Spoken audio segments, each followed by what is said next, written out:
اف تماتیا تیر آف بتام و بجور خوی تایبت یک جبر همه گرینگ و زیرین یه باکوری کردستانیه. لیره قرشداغه که گلک جاران بخوشکی و افسانه خواه بوی مجاراستران و حلبستان.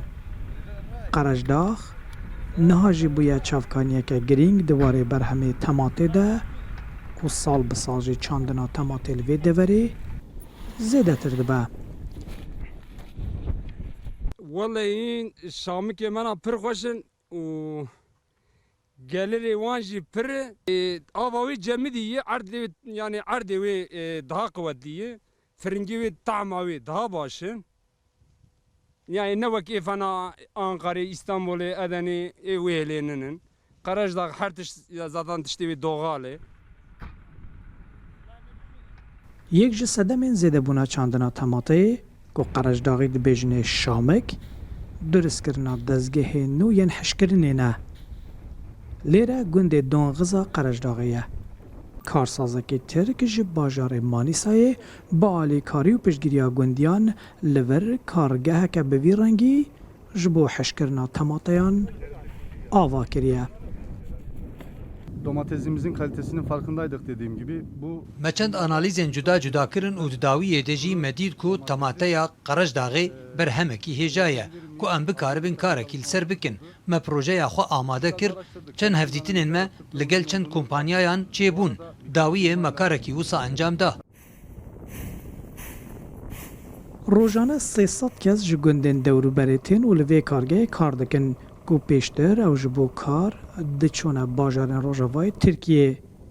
Tevî kesên ku li nav zeviyan kar dikin, bi giştî nêzîkî 1000 kes daliyê debara jiyana xwe de sûdê ji vê dezgehê dibînin.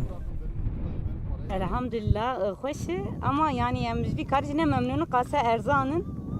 Em ten serisi hatta ne evar em dişoğulun ama em ne memnunum yani. Em duxwazin hinki baha big ayn gundemey welat demey hoş em duxwazin li gundeme her tiş be farvaqa çebe her tiş çebe em ki em bişoğulun. Em nerin welatê xelkî ne şoğulun. Yani خوش يعني لسه خوش çok şükür ne muhtaç kesin. يومي حفتي بينج يك خورت في يومي قدين سدي işte em çedik mecburum çerbikim velatê me ye axa me çok şükür em nar velatê dil dernak hevim cî me hoş em na hevdan em gumeriyê hevim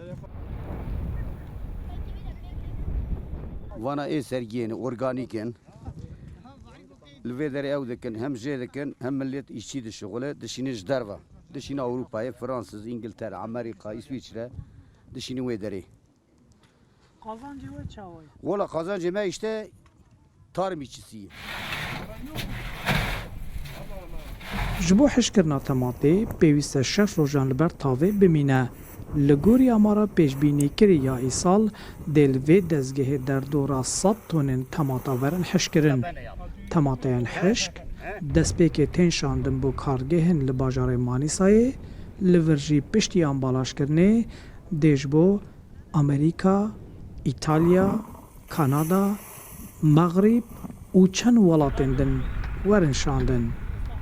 Temata Frengî Sorik yan jî bi gotina Qerejdağiya Şamik.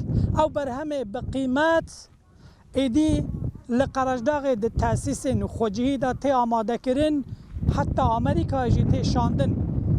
Bi xêraveyekê jî karkerên ku bi salan rêyên dûr dirêj û zehmet dane berxwe diçine Rojavayê Tirkiyê êdî li ber derê mala xwe kar dikin.